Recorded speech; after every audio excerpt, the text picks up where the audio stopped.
Não tem nada a ver agora. Bem, então podemos começar. Eu vou fazer, então, aquela introdução para falar um pouco sobre a Ingrid.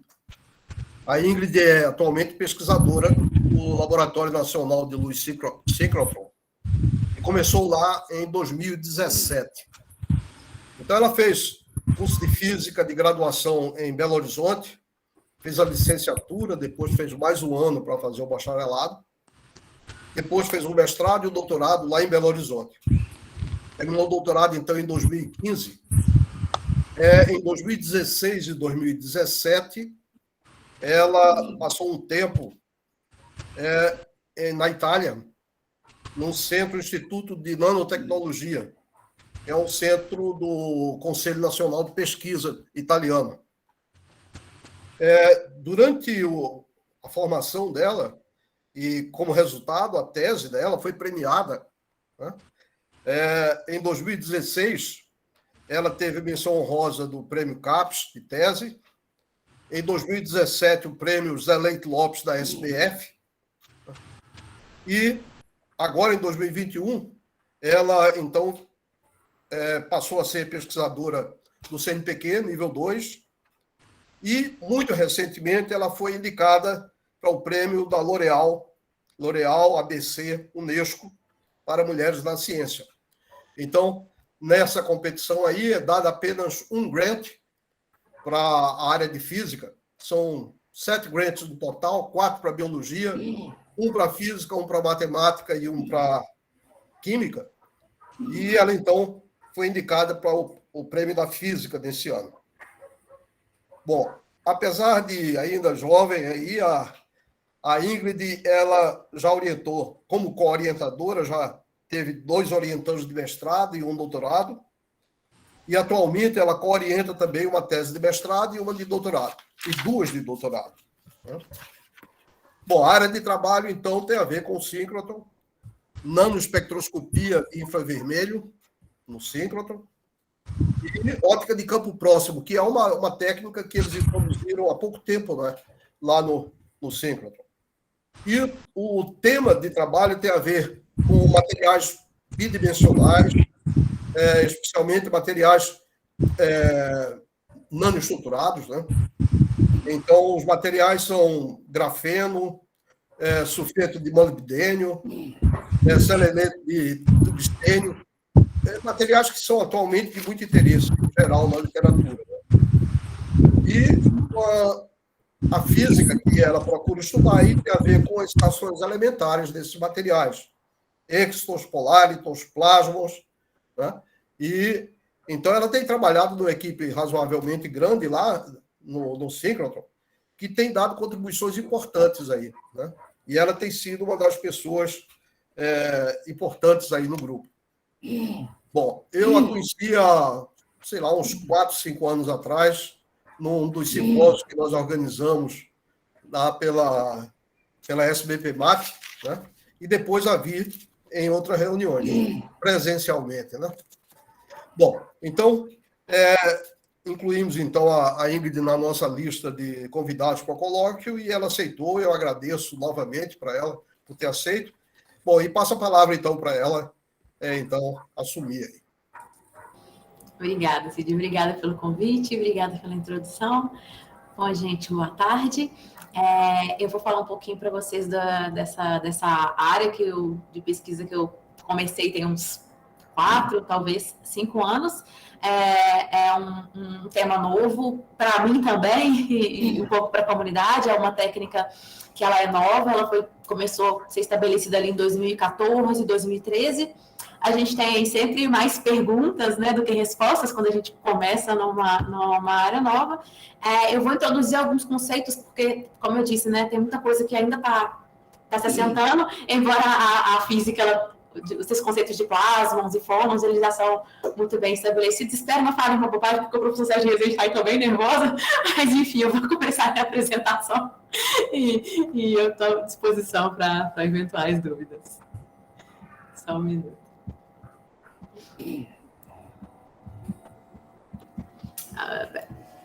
Beleza. Perfeito. Só um minutinho. Tá, vocês estão vendo direitinho, tela cheia, né? Tela cheia. Beleza. Então, eu trabalho aqui no síncroton, né? Em Campinas. É uma imagem aqui do nosso acelerador. Só para quem, bom, acho que todo mundo já deve ter ouvido falar, mas eu vou ser bem breve. O síncroton, então, ele fica aqui, em Campinas. Deixa eu pegar o meu laser pointer aqui no estado de São Paulo, bem próximo à Unicamp, embora o síncroton não faça parte da Unicamp, a gente está bem próximo do centro. Ele está dentro de um centro de pesquisa, né, que tem outros laboratórios de biologia, nanotecnologia, biorrenováveis. O nosso acelerador antigo, que chamava VX, ele fechou em 2019 e a gente está em fase de comissionamento nesse novo anel de armazenamento que a gente chama de CIPS. Bom, hoje eu vou falar um pouquinho para vocês, então, sobre polaritons, que é o meu principal tema de pesquisa, mais especificamente sobre esses polaritons que são excitados, né, com a radiação de infravermelho, desde o terahertz até o infravermelho médio. Como que a gente usa, né, essa técnica de ótica de campo próximo associado ao acelerador síncroton para poder estudar esses problemas de nanofotônica e um pouco da pesquisa que eu estou envolvida desde que eu vim para cá em 2017, embora eu tenha começado essa interação com esse grupo em 2015. Bom, então, os polaritons, né, principalmente nos nanomateriais, eles começaram a ser estudados em 2015 e 2014. Esses polaritons, eles vão ser quase partículas que são criadas pelo acoplamento da luz, né, da radiação eletromagnética, com excitações fundamentais da matéria. Então, se essa excitação elas são oscilações coletivas das cargas dos materiais, isso vai dar origem ao que a gente chama de plasmons polaritons. Se esse acoplamento da luz, ele se dá a partir de vibrações coerentes da rede cristalina, ele vai dar origem para esses fônons polaritons, e existem outros tipos de polaritons, por exemplo, exton polaritons, quando o acoplamento é com para-eletroburacos, magnons polaritons, e isso aí esses sistemas, eles vão ter as suas especificidades. Mas esse sistema... Opa! Desculpa. Deixa eu consertar essa coisa que eu fiz aqui. Aí. Esses sistemas, eles vão ter duas características importantes, que o primeiro deles é o comprimento de propagação desse polariton, que ele vai ser muitas vezes menor do que quando ele comparado, né, com o comprimento da radiação incidente. Então, a gente está falando de sistemas altamente confinados, e o comprimento na evanescente, né, extensão do campo evanescente na direção perpendicular.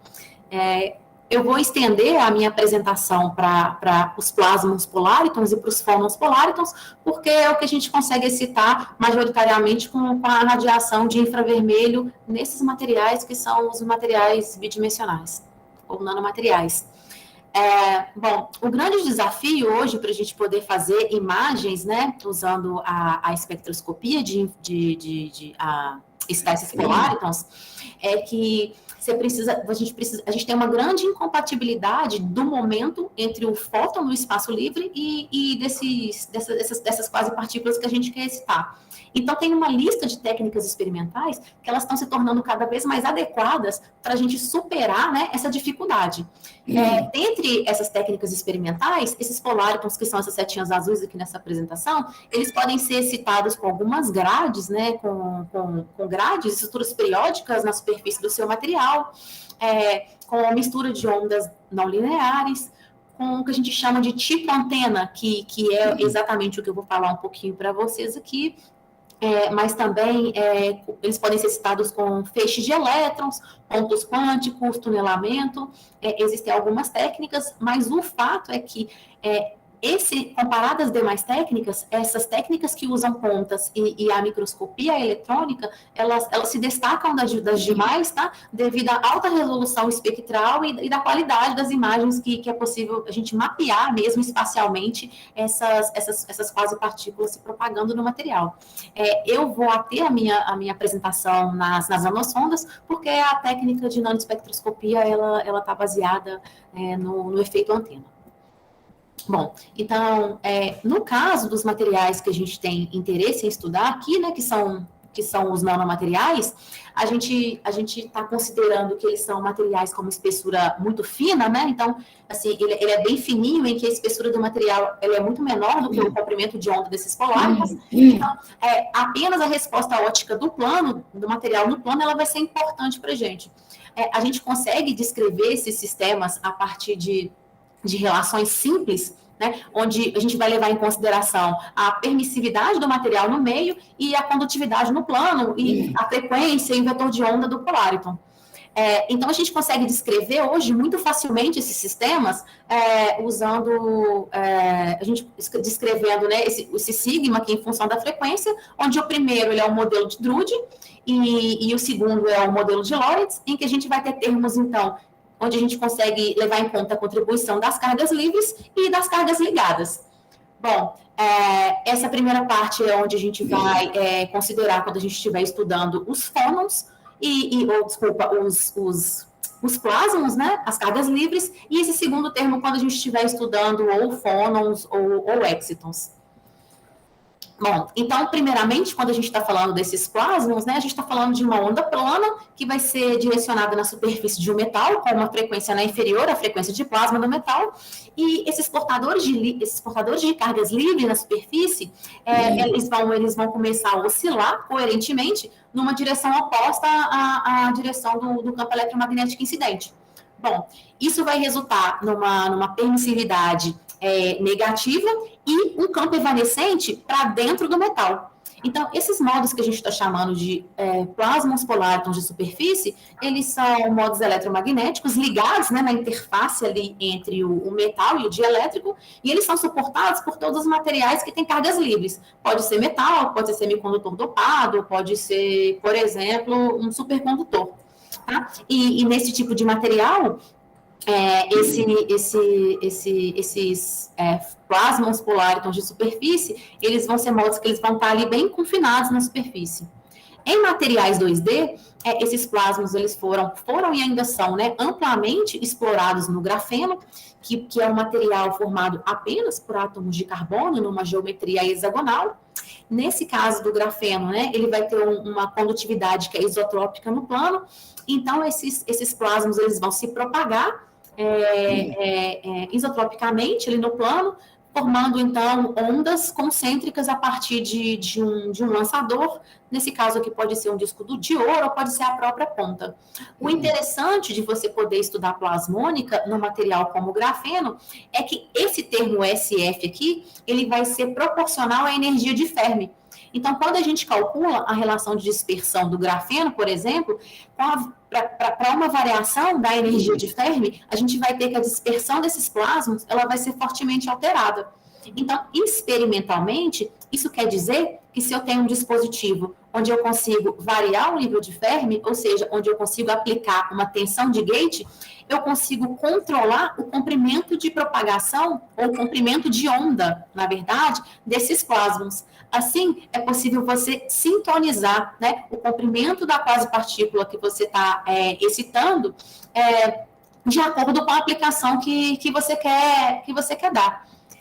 Esses plasmons numa amostra, né, numa monocamada de grafeno, foi observado experimentalmente em 2012, onde você tem uma fonte de infravermelho médio, né, excitando essas ondas concêntricas na superfície do grafeno, em cima de um substrato de SiO2, e essa aqui é uma imagem, né, experimental de campo próximo, onde a gente consegue ver, então, essas ondas se propagando, refletindo na borda do grafeno, ou em algum defeito, ou em alguma sujeira, né? Aqui, por exemplo, formando círculos concêntricos, como foi previsto teoricamente. E só para a gente ter uma noção, a excitação aqui nesse caso é de 10 micrômetros, e o comprimento de onda de propagação do plasma ali é da ordem de algumas centenas de nanômetros. Então, é só para reforçar que a gente está falando de um sistema que tem um fator de confinamento muito grande.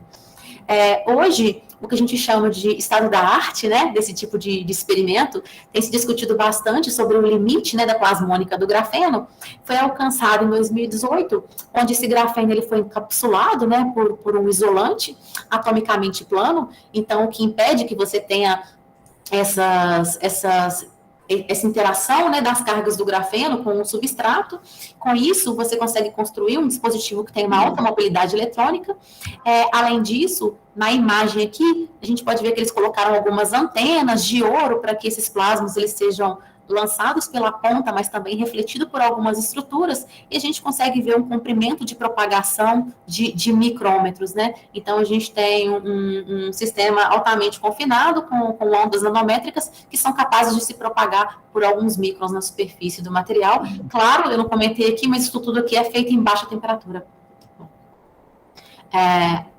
Então, muito parecido com o que acontece com os plasmons, né, com as cargas livres, a gente vai ter o análogo também, que acontece com os fônons. Então, existe uma região, né, no material, nesses cristais dielétricos polares, que eles também vão ter uma alta refletividade e uma parte da permissividade negativa, e isso nos materiais, nos cristais polares, vai acontecer numa faixa muito bem definida, que a gente chama de banda de Hertzsprung, e ela vai estar sempre... ela vai ser sempre limitada pelos fônons óticos transversais e pelos fônons mais óticos. Então, a resposta, né, desses fônons polárítons, ela vai estar sempre dentro dessa banda. A gente diz que é o coração dos fônons polárítons. Dentro dessa faixa espectral, né, a luz incidente, ela vai se aproximar de 100%, só que ao contrário dos metais, que esse acoplamento com a luz vai ser carreada, né, vai ser feito com as cargas, aqui a gente vai ter uma oscilação coletiva dos átomos, né, e essa radiação vai se acoplar, então, com os fônons. Então, esses fônons polárítons de superfície, eles vão sempre existir, delimitados pelos fônons longitudinais óticos e transversais óticos. Existe um tipo de fônons polárítons muito especiais, que é um dos principais temas de interesse da minha pesquisa, que acontece nos materiais que a gente denomina como materiais hiperbólicos. De uma forma bem simples, nesses materiais hiperbólicos, a gente vai ter componentes da permissividade com sinais opostos. Então, o que acontece é que quando a gente vai calcular a dispersão, né, desse material, a gente vai ter uma dispersão que ela vai assumir uma hipérbole, e para esses materiais que a gente denomina hiperbólico, o poláriton ele vai poder se propagar dentro do material. Então, isso implica que o poláriton ele pode ser focalizado, né, em regiões muito estreitas, e que eles não se espalham lateralmente. Então, você consegue ter uma propagação ali que a gente pode falar que é focalizada, né? E à medida que esse vetor de onda, à medida que o K ele vai aumentando, esses modos, eles confinados, eles vão evoluir para esses ramos aqui que a gente chama que a gente fala que essas ondas, elas podem ser guiadas. Em outras palavras, o que eu estou tentando dizer é que para esses materiais que possuem essa propriedade de serem materiais hiperbólicos, é possível que você consiga fazer com que esse material ele se comporte como um guia de onda, mesmo no material que tem pouquíssimas camadas atômicas. Um dos materiais que tem essa propriedade, por exemplo, é o nitreto de boro hexagonal. Então, ele é um cristal anisotrópico, ele é um material anisotrópico, então ele vai ter as componentes da permissividade no plano e fora do plano diferentes, né? Como sendo um cristal polar, ele vai ter frequências ali, ele vai ter respondons, né, em regiões muito bem delimitadas, tanto no plano quanto fora do plano. E isso vai dar origem a duas bandas de Hertzsprung, em que o sinal da permissividade vai ter sinais opostos, então ele vai ter duas regiões hiperbólicas, essa do tipo 1 e essa do tipo 2. Isso classifica esse cristal como um meio, né, como uma mídia hiperbólica. Bom, mas tá, isso serve para quê, Ingrid? Bom, nesse tipo de material, ele vai suportar, então, esses modos que a gente chama de fônons polárítons hiperbólicos, que eles têm um fator de confinamento de luz muito alto, de aproximadamente 6 vezes, né, quando a gente compara com a radiação no espaço livre. E, por exemplo, no cálculo de dispersão aqui, né, do nitreto de boro, para algumas camadas atômicas, a gente consegue ver que dentro dessas duas regiões hiperbólicas, a gente vai ter vários ramos, né, que ele pode suportar, que a gente vai ter vários ramos, né? Vários ramos em que esse material ele pode ser citado no modo fundamental, M igual a 1, M igual a 2. O nitreto de boro, esses modos, né, esses poláricons e também modos de guia de onda, já foram estudados na literatura e mostrados para o material em todas as suas formas. Na forma 1D, como nanotubos, por exemplo, na forma de nanocone, né, que a gente fala que é um material 3D, e também na forma do flake, de material 2D, até nessa época que esses trabalhos mostraram que mesmo com 25 nanômetros de espessura, essa é uma imagem real, tá, de experimento. A gente está vendo aqui, então, uma imagem de um floco de nitreto de boro, onde a gente está vendo a formação dessas ondas estacionárias, né, dentro dessa região hiperbólica. Então, são modos de volume dentro do cristal que estão refletindo ali na borda e formando máximos e mínimos.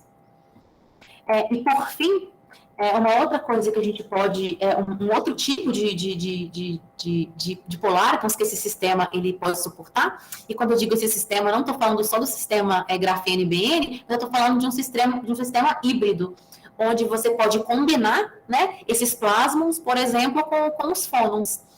Então, em 2015, foi um dos primeiros trabalhos que mostrou esses modos híbridos para materiais 2D, onde se combinou, né? Então, o material que suportava plasmons, né, que é o grafeno, e o material com o nitreto de boro, onde a gente sabe que a luz ela fica confinada dentro do volume do material, e essa combinação deu origem a modos híbridos, e esses modos híbridos, ele faz com que o material ele se comporte, por exemplo, dentro da região hiperbólica como um guia de onda, mas também que ele tenha fora dessas regiões caráter totalmente híbrido, onde você vai ter um comportamento que é diferente do material quando ele era isolado. Então, a gente não tem comportamento só de plasmons, nem comportamento só de fônons. E aí, a gente vai ter algumas particularidades desse sistema híbrido. A gente tem tempo de vida diferente, dumping, velocidade de grupo, entre outras coisas. O que tem se procurado fazer com esse tipo, né? Quais as implicações diretas de estudar, então, essas quase partículas dentro desses cristais? Existe uma linha de pesquisa, né, aqui na área da fotônica, que o pessoal está tentando fazer esses dispositivos optoeletrônicos, que eles vão ser baseados no transporte de luz, ou no caso, né, o transporte vai ser feito por essas quase partículas e detectados, que é o gargalo, né, que é onde nós estamos até hoje, em como transformar essas ondas, né, essa energia luminosa, em informação elétrica, né, para algum outro tipo de detecção. Mas é isso que as pessoas estão interessadas, em transporte de luz, ao invés do que é feito convencionalmente. Existem uma série de aplicações em que esses poláricons eles têm sido aplicados. Obviamente, uma aplicação direta, né, que é o transporte de luz, e também como essas ondas elas são altamente confinadas e elas podem ser focalizadas, usar esses poláricons para fazer imagens em, por exemplo, estruturas enterradas. Além disso, tem sido feito alguns combinados, né, de híbridos que a gente, com semicondutor. Então, por exemplo, a gente combina materiais bidimensionais com guias de onda e estuda essa combinação para fazer moduladores, entre outras aplicações. E uma aplicação já bem conhecida do pessoal que trabalha com Raman, que é usar, por exemplo, a plasmônica, né, usar os plasmons para aumentar a sensibilidade de alguma molécula para sensor e outras aplicações. Bom, tem mais algum monte de aplicações sendo feita com esses poláricons, mas eu ainda eu trabalho mais com a parte fundamental. Só para terminar essa contextualização, então essas quase partículas em materiais nanoestruturados, isso começou em 2011, né, onde o primeiro material que foi estudado foi o grafeno, foi o primeiro trabalho. Então, a gente viu, foi visto, né, foi observado plasmons no grafeno. Em 2014, o pessoal verificou a existência desses fônons hiperbólicos no nitreto de boro. Um pouquinho depois, em 2015, foi observado pela primeira vez esses sistemas híbridos, né, que mostra que quando você mistura materiais que têm fônons com materiais que têm plasmons, existe uma entidade híbrida com propriedades totalmente diferentes. Um pouquinho depois, a gente veio para os excitons, polaritons, já na faixa do visível. Então, os materiais, os semicondutores de metais de transição, eles apresentam esses excitons. Em 2018, o pessoal tem feito combinações com antenas, com outras geometrias, né, para focalizar essa luz e tentar outros tipos de aplicações. A gente está hoje olhando para sistemas mais exóticos, vou falar um pouquinho para vocês sobre o alfa MO3 mais tarde, e a gente está caminhando hoje para outros materiais. Como adicionar outros materiais nessa seleta lista, você pode ver que tem poucos materiais, né? A gente está olhando hoje para os óxidos semicondutores, principalmente na região, que é uma região muito pouco explorada, que é a região do infravermelho distante e do terahertz. É uma região que, principalmente ali, naquele gap ali, né, tem as fontes, a gente tem poucas fontes, então, na verdade, a gente só tem explorado esse tipo de coisa usando o síncroton, os lasers não cobrem essa faixa, e como a gente tem uma carência também de detector, né, então a gente está em busca de novos materiais para poder movimentar um pouco aí, né, sabendo o que os materiais têm para oferecer nessa faixa, tanto para aplicação quanto para fabricação, por exemplo, de detectores, que ainda é um grande buraco para essa região. Só para contextualizar, então eu vim para cá em 2015, para o síncroton, e eu caí de paraquedas exatamente aqui. Eu vou falar um pouco sobre isso depois. Bom, o que eu vim? Então, eu vim para o síncroton em 2015, tá? Aqui estava sendo comissionada essa técnica, né, que é um SMON, microscopia óptica de campo próximo, do tipo espalhamento, só que aqui a gente usa uma fonte de luz síncroton para extrair o infravermelho. Uma das vantagens de se usar uma fonte de luz síncroton é que ela é uma fonte de banda larga, é uma fonte 1000 vezes mais brilhante que uma fonte de bancada, e então a gente consegue fazer muito bem também espectroscopia. Então, basicamente, o sistema que a gente tem aqui é uma ponta de AFM, um AFM convencional, tá? Aqui está melhor, né, explicando. Então, a gente tem uma ponta de AFM, e na ponta desse AFM, a gente vai focalizar o infravermelho que vem do síncroton. Então, a gente tem, então, o infravermelho, esse infravermelho vai ser focalizado, isso tudo vai passar por um interferômetro de Michelson, é exatamente o mesmo experimento que vocês fazem aí na graduação. A gente tem um beam splitter, que vai separar o feixe em dois, um dos feixes vai para um espelho móvel, né, e o outro feixe vai para um espelho fixo. No caso do nosso espelho fixo aqui, a gente tem a ponta de AFM. Esses feixes, eles se recombinam no detector. À medida que esse feixe ali, que esse espelho móvel, ele vai se movimentando, a gente vai ter interferência construtiva e destrutiva, enfim, depois a gente faz um processamento de Fourier para obter um espectro. É bem parecido com a espectroscopia convencional, a diferença aqui é que a gente vai ter uma resolução nanométrica. Já nessa ponta, o que acontece é que é diferente da ponta de AFM, essa ponta ela vai ter uma cobertura metálica especial, em que a radiação infravermelho, quando incidir nessa ponta, ela vai polarizar essa ponta, que vai funcionar como uma antena, né? Como a gente está falando de amostras ali, que são amostras polares, né? Ela vai polarizar a amostra também, e o que a gente mede, então, é a variação da polarizabilidade do sistema ponta-amostra. E com isso, a gente consegue, então, fazer, primeiramente, uma imagem de AFM, porque as amostras, né, elas são ali nanométricas. Então, nesse caso aqui, a gente tem uma amostra que é uma monocamada, né, uma camadinha atômica de grafeno em cima de um substrato de nitreto de boro.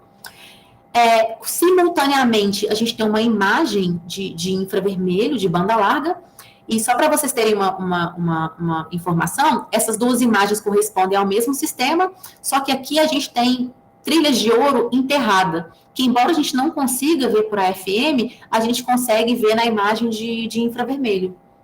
E tendo essas duas imagens, a gente pode escolher pontinhos bem específicos da amostra.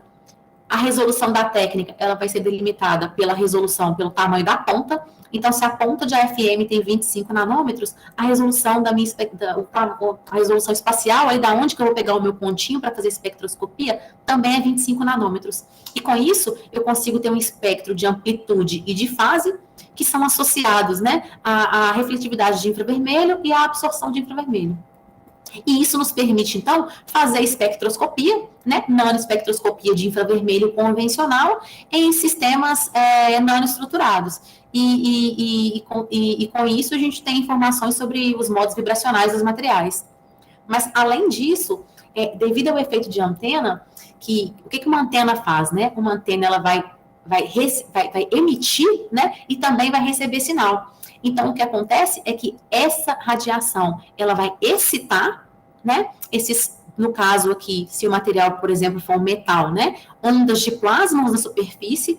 Lembra que eu falei no começo que existia não existia um descasamento, né? De momento entre a radiação livre e o comprimento de onda do Polariton?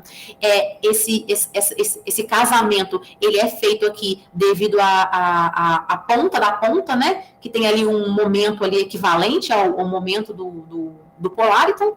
E com isso, essa onda, então, ela vai ser emitida pela ponta, ela vai refletir num defeito ou numa borda, vai voltar para a ponta e assim ela vai ser detectada. E com isso, a gente consegue fazer imagens semelhantes àquela que eu mostrei anteriormente, dessas ondas, então, se propagando no material.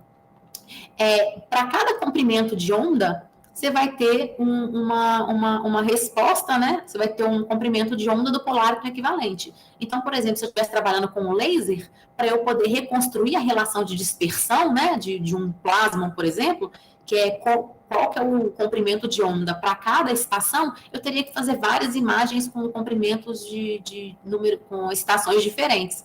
Essa é uma das principais vantagens da gente poder trabalhar com o síncroton. Porque aqui no síncroton, o que a gente faz é pegar essa pontinha e ir fazendo espectros pontuais através de uma superfície. E com isso, a resposta que a gente tem é um mapa de número de onda em função da posição. Então, aqui a gente tem um substrato que não tem resposta nenhuma, mas dentro do material, a gente vai ver, nesse caso aqui, essas reflexões, né, esse laranja, que é essa intensidade de sinal, que correspondem a reflexões dos polaritons na interface. Só que ela tem esse comportamento aqui, porque a gente sabe que para cada número de onda, a gente vai ter um comprimento de onda diferente de propagação do Polariton. Então, matematicamente, depois, né, com o tratamento de dado, o que a gente faz é extrair uma linha aqui. Com isso, eu tenho o perfil, né, o perfil de amplitude da minha onda, que tem um amortecimento. Eu consigo extrair, por exemplo, o damping, né, de amortecimento dessa onda, o comprimento de onda dessa onda, e eu consigo automaticamente comparar o meu dado experimental com o meu cálculo de dispersão. Então, é um experimento completo e que é muito fácil para você comparar com o que a teoria prevê dessa forma. E com uma medida, você vai ter várias posições, enfim, é possível ter um grande volume de dado experimental a partir de uma medida só. O que a gente tem feito com isso, então, né, nos últimos tempos? Bom, como eu falei para vocês, eu cheguei aqui em 2015 e já se sabia, né, em 2015, que o grafeno ele suportava esses plasmons polaritons de superfície e que o BN tinha esses modos ali de volume, né, esses modos hiperbólicos, e que ele funcionava como um guia de onda. Eu vim da UFMG para cá, passar uma parte do meu doutorado, eu já trabalhava com materiais 2D, mas eu não fazia nada de ótica. O mais próximo de ótica que eu tinha trabalhado foi algumas colaborações com o Raman, e a gente teve a ideia de falar assim, ok, mas o que acontece se a gente combinar esses materiais? Então, foi exatamente isso que a gente fez. A gente combinou esse grafeno com esse BN. Foi um experimento totalmente exploratório, gente. E assim, olhando para trás, eu sempre falo que foi mais sorte que juízo, né?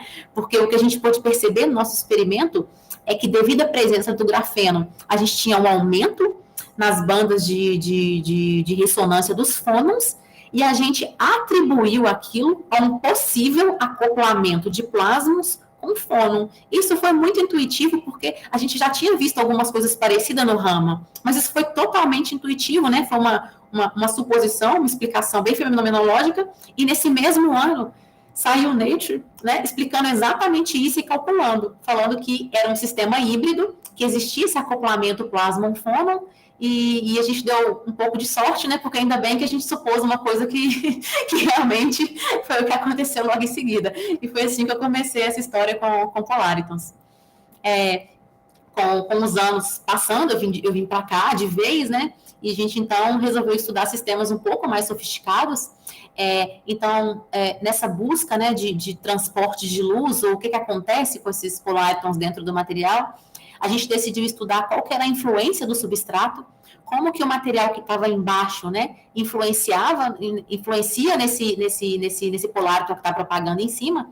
Então, só para a gente ter olhar bem uma diferença, aqui a gente tem um cristal de HBN em cima da SiO2, aqui a gente tem um cristal de HBN da mesma espessura em cima do ouro, e o que a gente pode ver, tanto pelo esquema quanto pelas imagens aqui, é que enquanto aqui eu tenho uma reflexão, né, eu tenho aqui uma onda com um comprimento de onda bem grande em cima da SiO2, em cima do ouro eu tenho várias reflexões. Então, o que a gente pode ver é que o substrato ele influencia diretamente no comprimento de onda do poláriton. E olhando para uma análise um pouquinho mais sofisticada, quando eu tenho uma heteroestrutura, quando eu estou olhando para aqueles modos híbridos, na interface entre dois substratos diferentes, aqui eu tenho ar e aqui eu tenho ouro, existe também a gente chamou de, né, uma propagação unidirecional. Na verdade, é que a gente tem, por exemplo, numa banda, onde esse poláriton ele reflete, ele não propaga para outra interface, enquanto para outra banda, esse poláriton ele atravessa, né, ele se propaga através da interface. A gente estudou esse efeito e viu que tem uma preferência de propagação. Isso tem a ver com o poláriton do BN, se de um tipo numa banda, se de um tipo de outra, mas é possível, então, você controlar, através do substrato, qual é o tipo de propagação ou reflexão que você quer estudar no sistema. Uma outra coisa interessante sobre a técnica de nanoespectroscopia é que ela é uma técnica muito legal para você estudar novos materiais. Então, esse trabalho eu tinha começado lá na UFMG, onde todas as pessoas, né, estavam na época ali estudando a pedra-sabão, ela foi descoberta como um material lamelar, né? Então, quem já foi em Ouro Preto, alguma cidade histórica de Minas, com certeza já trouxe alguma panelinha, alguma estátua, alguma coisa de pedra-sabão. Esse material, né, ele é um material lamelar, então ele vai formar essas camadas com algumas espessuras atômicas. Ele é um isolante, então ele tem aplicação também para eletrônica, e é um material totalmente atomicamente plano. Mas até então, né, a gente não tinha muita informação sobre as atividades vibracionais, então os nossos colaboradores na época calcularam para a gente, né, por DFT, quais eram os modos ativos do infravermelho, que são mais 64, mas que poderiam ser discernidos experimentalmente, né, porque ainda tem isso, tem alguns modos que são degenerados, enfim. Então, isso era o que a gente tinha, né, na época, para a gente começar a sondar, e com a nanoespectroscopia, a gente foi capaz, né, pelo menos no infravermelho médio, de indexar esses picos e descobrir quais eram as vibrações da célula unitária e com o que elas estavam relacionadas. Inclusive, a gente viu que existia uma correlação, né, com o número de camada e os espectros, a forma, né, e dos espectros. Então, a gente conseguiu ali determinar uma impressão, né, um fingerprint para o talco nessa região. E mais recentemente, como eu falei, né, essa região aqui do FAR, do infravermelho, ela ainda é uma incógnita, né? A gente tem aí hoje só o síncroton cobrindo essa faixa, a gente não tem laser, então os detectores também é um problema, principalmente para síncroton, né? Porque ele tem que ser rápido o suficiente. Então, só recentemente a gente conseguiu olhar para essa parte aqui do espectro, e com a ajuda do pessoal teórico lá em Lavras, a gente está conseguindo, então, indexar e olhar para essas vibrações e destrinchar um pouco mais sobre os modos vibracionais desse cristal. Mais recentemente, né, ainda nessa coisa de transporte de luz, eu estive pensando em por que não, né, ao invés da gente ficar ali usando esses cristais bidimensionais, a gente partir para estruturas, por exemplo, como fitas ou nanofios, que eles já têm uma estrutura muito, muito próxima do que a gente quer, por exemplo, pensando em guiamento, né, pensando em guia de luz. Então, foi assim que a gente teve a ideia de começar a procurar por nanofitas ou nanofios de materiais, né, dielétricos. Então, esse primeiro trabalho ele foi feito com o óxido de estanho, e como eu disse para vocês, né, é uma região muito difícil de ser acessada experimentalmente. Então, a gente fez experimentos em vários síncrotons tanto na Califórnia, onde a gente conseguiu acesso ao FAR, quanto no Free Electron Laser na Alemanha, para conseguir acessar essa região ali quase terahertz. Então, essas nanofitas, elas são crescidas, elas têm ali uma camada amorfa, né, e uma camada cristalina. No nosso caso, a gente estava interessado na camada cristalina, mas a gente consegue bem separar essa camada amorfa, porque ela não tem um sinal muito intenso do infravermelho. Então, foi esse o sistema escolhido para a gente explorar essas ondas nessa região. Como eu disse, é um trabalho de formiguinha, né? A gente foi lá atrás, nos artigos de muitos anos atrás, para a gente descrever, então, a função dielétrica do material, olhar para a permissividade e ver qual que era a região em que ele poderia ser hiperbólico, né? Como eu disse, onde a permissividade ela tem sinal oposto, ou na região em que esse material só suportava fônus polar de superfície. A gente usou isso tanto para basear a parte de simulação, quanto para a parte teórica. Então, nos primeiros experimentos, né, em que a gente fez nanoespectroscopia no centro de um fio, a gente obteve esse perfil aqui em vermelho, enquanto a nossa simulação também, embora um pouco discrepante, apresentou as mesmas ressonâncias ali, dadas as devidas proporções.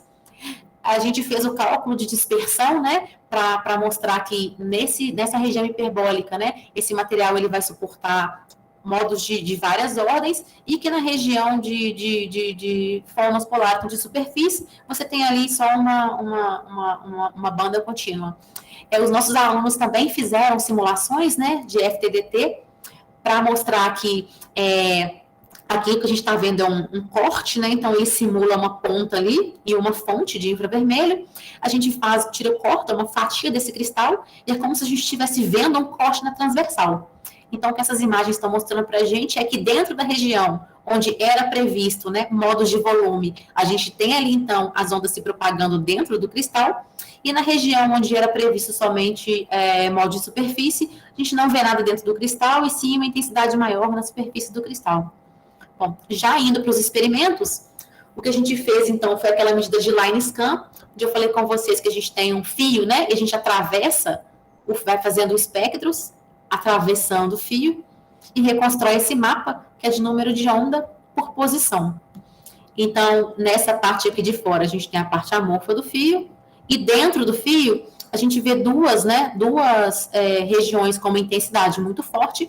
Essa região de cima associada, né, aos fônus de superfície, e essa região aqui embaixo associada a esses modos hiperbólicos, mas curiosamente também a gente mediu alguns fios em que a gente só teve a presença dos modos de superfície, e a gente não conseguiu ver nada nesses modos que a gente estava atribuindo então a modos de volume. Então, a primeira coisa que a gente fez, né, para mostrar que de fato, né, esses modos aqui eles são modos de volume, né?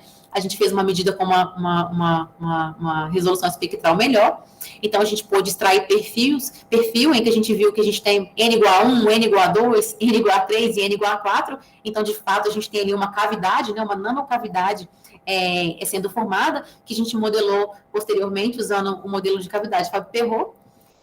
Então, essas ondas, né, elas são lançadas pela ponta, elas são refletidas pela borda, elas adquirem uma fase, e assim você vai formando ali ondas estacionárias. A gente considerou uma certa perda. Esse modelo ali, razoavelmente, né, esse mecanismo de Fabry-Perot naquela cavidade ali transversal, ela mais ou menos ali, ela ajustou o nosso fio. Eu digo mais ou menos, gente, porque isso tudo é feito com uma amostra perfeita, né? Como eu falei, o fio ele tem aquela superfície amorfa, ele não é um fio retangular. Então, a gente diz que a simulação ela ajusta razoavelmente bem, porque a simulação ela é feita por um material perfeito, né? Então, assim, ela ajusta razoavelmente bem, né, o nosso cálculo de dispersão, e a gente também conseguiu explicar, né, o porquê que dentro de algumas estruturas a gente não conseguia ver nada do modo de volume.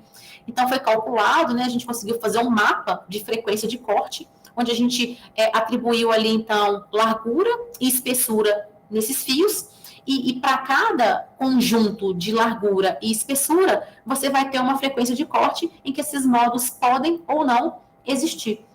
Então, esse modelinho explicou razoavelmente bem todos os nossos dados experimentais, embora eu não esteja mostrando todas as imagens que a gente fez aqui, mas é um trabalho recente publicado esse ano. Então, esse é um dos primeiros materiais que apresenta essa propriedade, né, hiperbólica nessa região do infravermelho distante. Juntamente com esse, só tem mais 2 materiais, e como eu falei para vocês, a gente tem um buraco muito grande, né, tanto de detectores quanto de fontes nessa região. Então, esses estudos, eles têm esse apelo grande devido às possíveis futuras aplicações, além, né, de ser um material aí que ele pode, sim, ser usado para tráfego de luz, né? Tráfego de luz. Tráfego é ótimo. E, por fim, um último material um pouco mais exótico, ainda falando dessa coisa de transporte de luz, eu quero falar um pouco dessas nanofitas de MO3, porque uma das coisas que a gente faz é combinar materiais para poder explorar propriedades mais exóticas, né? Ou outras bandas, ou coisas híbridas. O MO3, ele tem sido um material muito estudado na fase alfa, porque ele tem uma permissividade muito atípica, muito interessante. Ele é anisotrópico nas 3 direções. Então, quer dizer que ele vai ter várias combinações de funções dielétricas com sinais opostos, ou seja, ele vai ter várias regiões hiperbólicas, e isso vai depender da direção cristalina do material. Então, por exemplo, quando eu calculo, né, olhando em relação ao Z, que é fora do plano, e ao X, ou seja, na direção 1, 0, 0, eu vou ter essa dispersão. Então, quer dizer que esse material ele pode funcionar como um guia de onda nessa faixa, nessa faixa, nessa faixa. Mas aí, se eu estiver olhando agora na direção 001, que é o Y em relação ao eixo fora do plano, eu vou ter uma dispersão totalmente diferente. Então, eu vou ter outras regiões em que esse material ele vai ter esse comportamento. Então, quer dizer que a gente consegue selecionar o tipo de propagação de acordo com a estrutura cristalina. Então, a gente fez de novo, né, um trabalho teórico, experimental. Gente, quando eu falo teórico, não sou eu não, tá? Eu estou totalmente experimental. A gente tem uns alunos aqui ótimos, mas essa não é a praia. Mas a gente tem os alunos aqui que fazem simulação, então a gente caminhou bastante e a gente consegue comparar bem o que é previsto para esses sistemas, né, usando simulação, e o que a gente mede experimentalmente. Quando a gente compara com o material 2D, a primeira coisa que chama atenção são essas múltiplas, né, esses picos múltiplos aqui, que são uma assinatura dessa cavidade, né, quando o material ali, então, ele forma uma cavidade, você vai ter vários modos ali sendo formados, sendo refletidos pela borda. Essas nanofitas, elas são materiais muito bons para você ter essas cavidades transversais, porque você consegue controlar muito bem, e o comprimento de onda dessas partículas é 100, 150 nanômetros, então a gente tem ondas bem confinadas numa região que a gente chama de ultra banda larga, né? Então você consegue ter cavidades ao longo do range de infravermelho inteiro. E os resultados de simulação, eles casam razoavelmente bem, de novo, com os resultados experimentais. Uma das coisas legais de você ter esses materiais que a gente chama de anisotrópicos, né? Por exemplo, no caso da MO3, é que dependendo da radiação incidente, nesse caso aqui, se a gente estiver dentro dessa região espectral, a gente vai ter majoritariamente essa direção isotrópica dos polárítons. Então, a gente tem ondas transversais sendo refletido na transversal do fio, criando essas ondas estacionárias. Mas quando você vai para uma outra região espectral, nesse caso aqui, a gente está indo para essa banda que eu estou chamando de R4, você não vai ter mais essa anisotropia. Você vai ter, então, uma propagação que ela é isotrópica. O perfil, por simulação, é esse aqui. Então, a gente começa a ver modos de guias de onda na direção longitudinal. Então, no mesmo material, você pode estudar tanto modos de guia quanto essas nanocavidades. Então, esse é um material muito interessante. E, por fim, eu queria só ressaltar que essa técnica de nanoespectroscopia, né, ela é uma técnica perfeita para sondar propriedades vibracionais de novos materiais, principalmente nanomateriais, né? Então, tem vários trabalhos sendo feitos. A minha linha de pesquisa hoje, né, ela está mais voltada para cristais naturais brasileiros. até porque esses cristais, o nitrito de boro, né, mesmo os selenetos, eles são cristais sintéticos, são cristais caros, bastante caros, e a gente tem bastantes cristais, principalmente em Minas Gerais, com essa propriedade, né, de serem cristais lamelares, polares, quer dizer, então, que eles têm uma atividade muito forte no infravermelho e custam extremamente barato. Ademais, né, eles apresentam essas impurezas que permitem com que a gente tenha outros fenômenos, por exemplo, emissão de single photons defeitos, ou uma dopagem muito forte em outros materiais, que permite com que a gente veja, por exemplo, excitons ou localized states. Então, são materiais bem interessantes e com um custo muito baixo. Além disso, a nanoespectroscopia também, ela permite que a gente faça experimentos em líquido, né?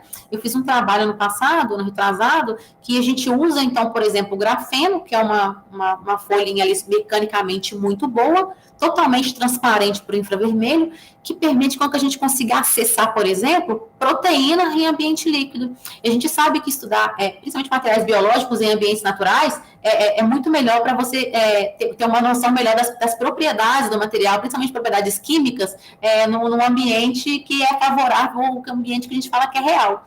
Então, é uma técnica que ela tem várias outras possibilidades, embora eu não esteja envolvida com todas elas. O coração da minha pesquisa é nanofotônica, mas a gente pode usar a nanoespectroscopia também para estudar microfluídica, energia, capacitores, né, sistemas ali de entrega de fármacos, plantas. Se vocês tiverem alguma dúvida ou quiserem saber um pouco mais, né, sobre como que funciona esse experimento de nanoespectroscopia, eu deixei o site aqui, né, da linha. E obrigada pela atenção e os colaboradores, principalmente aos alunos, porque ninguém faz nada sozinho e a gente sabe que os trabalhos majoritariamente são feitos pelos estudantes. Obrigada pela atenção.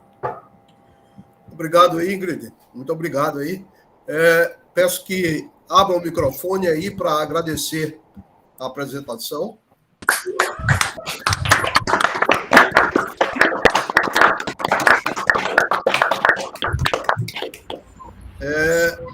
Eu espero que tenha algumas perguntas. Aqui no chat só tem agradecimento, mas, então, a Ingrid, então, está esperando perguntas aí pela apresentação. Eu sei que é um tema bem exótico, como eu falei para vocês, eu também tenho mais perguntas do que respostas. A gente está caminhando aí, eu fui atropelada pela física e por esse tema no meio do meu caminho, e eu também estou aprendendo bastante. Eu tenho algumas perguntas, né? E todas elas são perguntas para as quais eu acho que você sabe completamente a resposta, eu não sei porque não trabalho nisso. Mas é o seguinte, essas heteroestruturas que vocês preparam é uma coisa complicada de fazer isso, né? Como é que são preparadas elas? Então, na verdade, sou eu mesmo que preparo. A gente, né, chuta, faz o gol, enfim, você é mesmo que prepara. A gente adquiriu recentemente um sistema de transferência, tá? Mas isso pode ser feito com qualquer microscópio.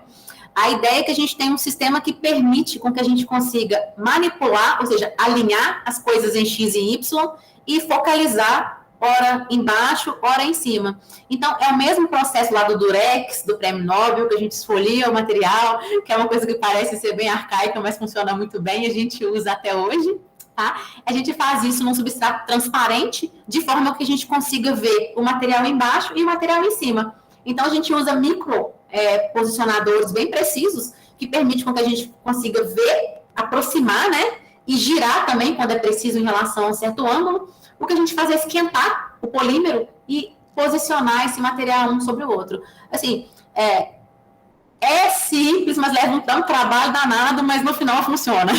É isso. Nádia levantou a mão. Ingrid, primeiro, obrigada pela apresentação maravilhosa. Eu fiquei com uma dúvida, não sei se faz sentido a pergunta, mas o que de fato é essencial no síncroton nesses experimentos que você mostrou? Olha, assim, hoje, assim, a gente faz esse tipo de experimento, ele é feito principalmente nos outros países com laser, tá? Como uma fonte de bancada, que funciona muito bem também, exceto por algumas exceções. Então, por exemplo, hoje a gente não tem laser que cobre a parte do infravermelho distante. essa é uma faixa ainda que ela é coberta só por síncrotons. Então, se eu quero estudar um material nessa faixa, eu preciso de ir para um acelerador. Tá? Além disso, a gente, quando, por exemplo, vou estudar um material não conhecido, o laser ele é sintonizável. Então, você vai ter que ficar varrendo ali todos os comprimentos de onda até você ter uma resposta, até você descobrir qual que é a faixa espectral que possivelmente você vai ver alguma coisa. Embora hoje a gente calcule, existem alguns fenômenos, principalmente os híbridos, que eles fogem muito da nossa mão. Então, por exemplo, quando a amostra é muito dopada, a minha curva que eu vou fazer lá do material intrínseco, nem sempre ela está na faixa do material que é muito dopado, porque às vezes depende dos números de portadores. Então, a vantagem de você trabalhar com síncroton é que tem uma resposta numa ampla faixa espectral. E isso não quer dizer que não seja complementar. Geralmente, a gente vem com síncroton, sonda o amplo, e se tem uma faixa que o laser cobre, a gente investiga com laser também. Aqui, inclusive, a gente tem lasers, tá? Não são, assim, não, eu falo que elas são bem complementares, mas depende da aplicação que você quer dar. Tá, massa. Obrigada. Lúcio. Oi, Lúcio. Olá. Lindo seminário, muito bonito mesmo. Parabéns. Durante a sua apresentação, teve um momento que você mencionou a técnica que permite ver a dispersão, a relação de dispersão, uma das técnicas, né, pelo menos. E você mencionou também a possibilidade de medir o amortecimento da excitação. Isso. Você poderia comentar sobre os mecanismos de decaimento das excitações? Claro. É que é assim, o que acontece? Deixa eu só voltar aqui. Vocês estão vendo minha tela já? Não, né? Tá, vai agora. Deixa eu ir voltando aqui. Um minutinho.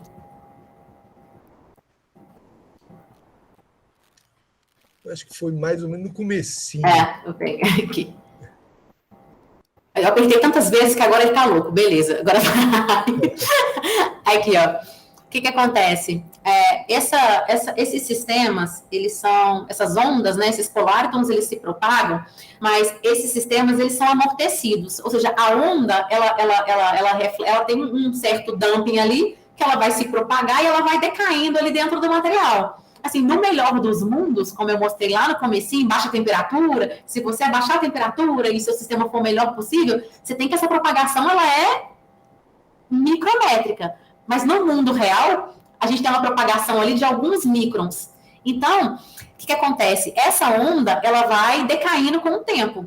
Então, no experimento, quando eu uso o síncroton, o que acontece é que eu consigo fazer um perfil, né? Eu consigo fazer uma medida que me permite tirar um perfil. Desse perfil, eu consigo... Essa imagem que eu estou mostrando aqui é um perfil real, experimental, da amplitude dessa onda do polárton. Então, ela tem um certo decaimento. Tá vendo? É um sistema amortecido. Então, eu consigo calcular o damping desse sistema, e é isso que a gente usa para comparar o quanto que o material ele é mais promissor para propagação de luz do que o outro. Porque se o meu damping é muito grande, esse material ele não vai servir para eu ter um comprimento de propagação bom. Então, assim, a gente consegue também estimar o quão bom é o material. Certo. Deixa eu aproveitar a figura, e é interessante aqui, porque você mencionou que você cria a excitação, ela reflete na parte de trás do substrato e volta para frente, e com isso você obtém o comprimento de onda.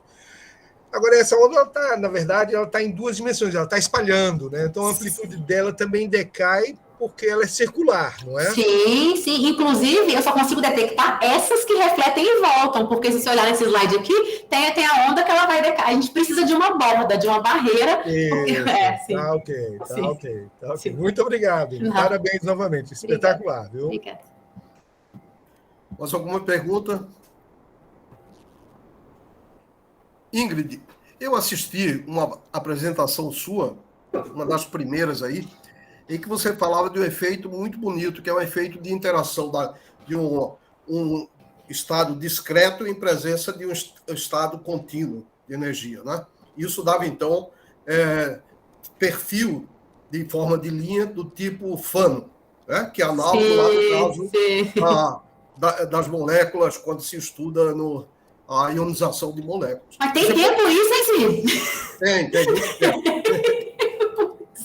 Eu queria que você pode comentar, apesar de ter sido há muito tempo atrás, Deixa eu fazer um comentário antes da resposta. Você tem que tomar cuidado quando você fala com o Cid, porque ele lembra tudo.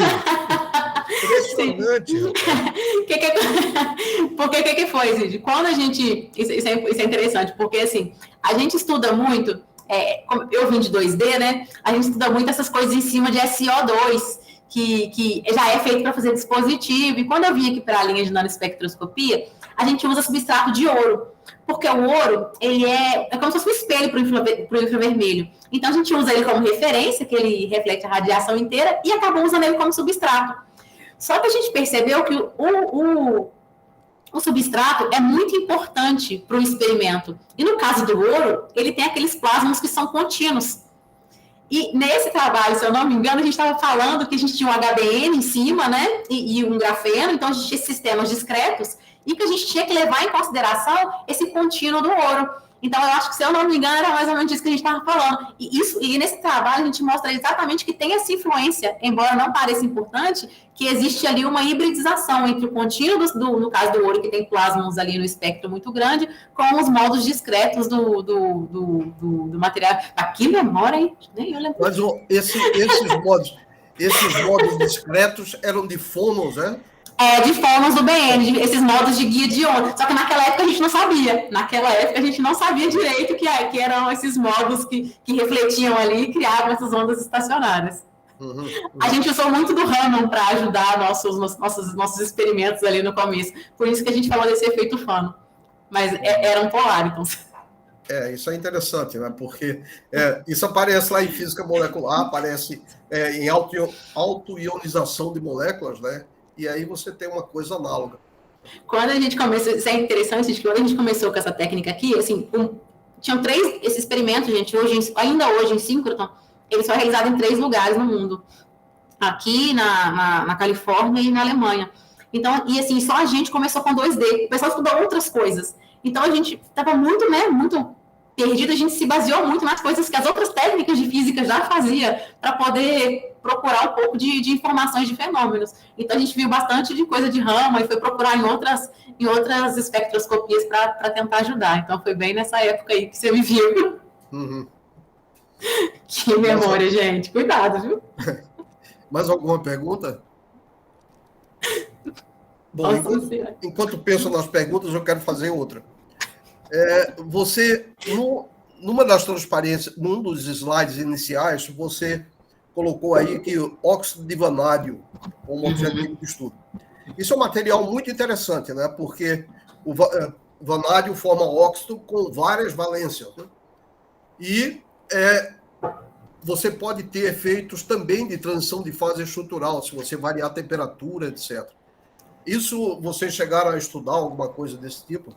Sim, você está muito antenado. Essa foto que eu coloquei aqui é de um Nature de 2020, que eles estudaram exatamente isso. Então, tem um sistema que é de Cryo-Snow, que eles mostraram exatamente essa transição de fase, como que esses poláricons, né, que já existem ali, como que eles são afetados por essa transição de fase em baixa temperatura. É um Nature do ano passado, e a gente não foi o nosso grupo, mas foi um outro grupo que fez esse experimento, porque a gente não tem acesso ao Cryo-Snow, mas foi exatamente, inclusive, se você tiver mais algum material que você lembre que tem essa transição de fase, temos interesse.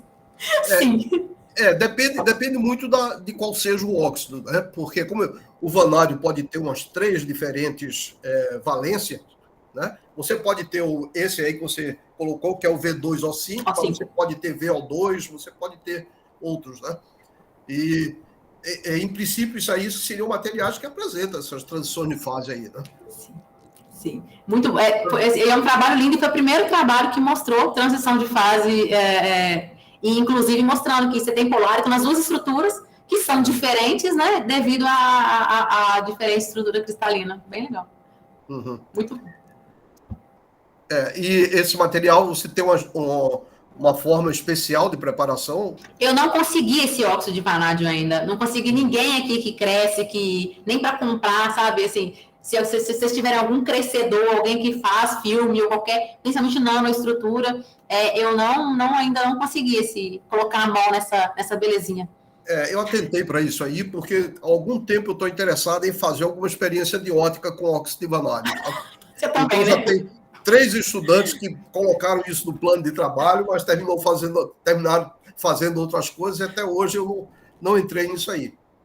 Mas eu acho que é uma coisa muito interessante. E se eu conseguir a amostra, eu gostaria de tentar alguma coisa lá no Cicloton, já que uma infraestrutura muito boa, né? Se você conseguir, a gente pode escrever um projetinho e mandar os alunos para cá e vir medir aqui. Eu também tenho muito interesse nesse material, é bem legal. Uhum. Se tiver algum crescedor aí, gente, por favor, forneça a amostra para a gente. É que o óxido de vanádio você pode conseguir comercial também.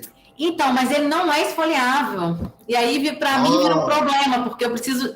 Tem que ter a amostra tem que ser compatível com a AFM. Então, não pode ser ou então tem que ser um filme fino.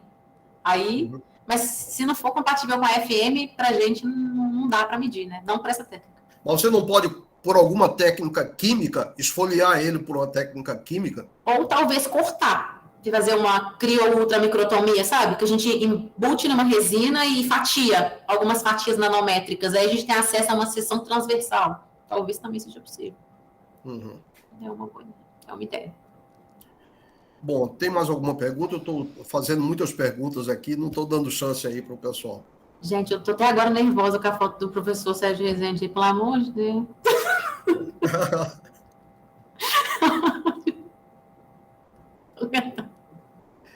Tem mais alguma pergunta aí? Chega, né, gente? Pelo amor de Deus. Bora. Eu tenho uma coisa. Quero aproveitar, já que tem alunos aí, para fazer uma propaganda, que é uma coisa importante. A gente organiza aqui, todo ano, uma coisa que chama Escola Brasileira de Síncroton, em que a gente recebe estudantes de graduação, pós-graduação, mestrado, enfim, né, todos os níveis. Uma 2 semanas de escola para falar das técnicas. É uma escola tanto teórica quanto experimental, sobre todas as técnicas de síncroton, né? E, em especial, esse ano, a gente está abrindo novas turmas, porque a gente tem novas técnicas, né? Então, assim, não sei se todo mundo sabe, a gente construiu um acelerador novo, ele vai permitir que a gente tenha um feixe com nanofoco, tanto de raio-x quanto de outras técnicas. Então, quer dizer que a gente consegue, por exemplo, estudar ali nanodifração em estruturas muito pequenas. Então, essa escola, ela é para os alunos aprenderem tanto a parte teórica quanto a parte experimental. Acontece todo ano em julho, né? Eu vou organizar essa escola esse ano também. Então, assim que a gente tiver uma data, eu posso enviar para pós-graduação, mas é interessante para os alunos, né, terem uma visão geral de várias técnicas experimentais e talvez também se tornarem futuros usuários aqui do laboratório, que é feito para os alunos, né, não para a gente. Então, é um convite e deixo aí essa deixa. Essa informação é importante, até porque tem vários estudantes do programa de Ciência de Materiais que estão assistindo aí sua apresentação.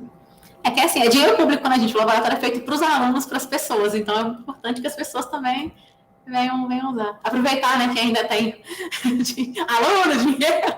Sim, mas tem uma outra informação importante, é que o pessoal pode ter a acomodação lá no centro mesmo.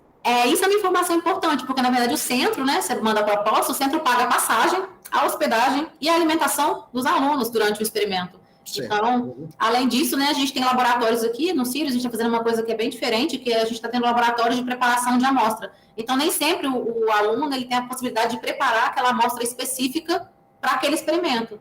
Então, a gente está abrindo laboratórios de apoio em que ele vem para cá preparar a amostra antes do experimento, para garantir que tudo vai funcionar perfeitamente. Então, isso é uma informação importante, porque a gente subsidia também toda a semana aqui, né? Uhum. Ok, mais alguma pergunta? É isso. Bom, se não tiver mais nenhuma pergunta, então acho que a gente deve agradecer novamente a Ingrid pela excelente apresentação aí, seminário. Vamos abrir os microfones e aplaudir novamente. Obrigada. Ingrid, muito obrigado.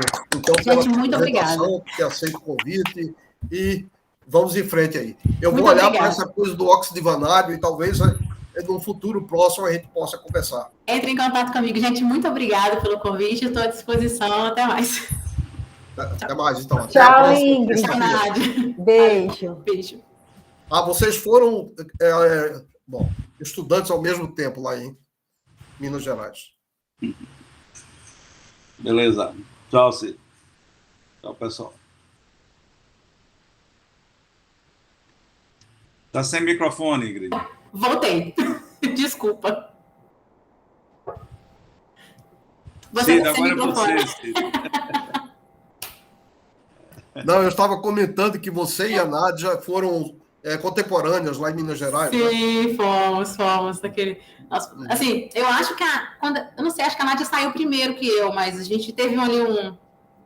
Mas a Nádia do outro negócio, a Nádia do negócio difícil lá, que eu não entendo nada lá da quântica, lá, aqueles negócios difíceis lá, entendeu? Uhum. Aquilo ali, gente, não, é outra coisa. Bom, eu acho que, então, me agradeço novamente aí e vamos, então, para a próxima sexta-feira com o próximo colóquio. Nos encontramos em algum seminário por aí, Cid. Até mais, gente. Obrigada. Até mais, então. Obrigado. Tchau.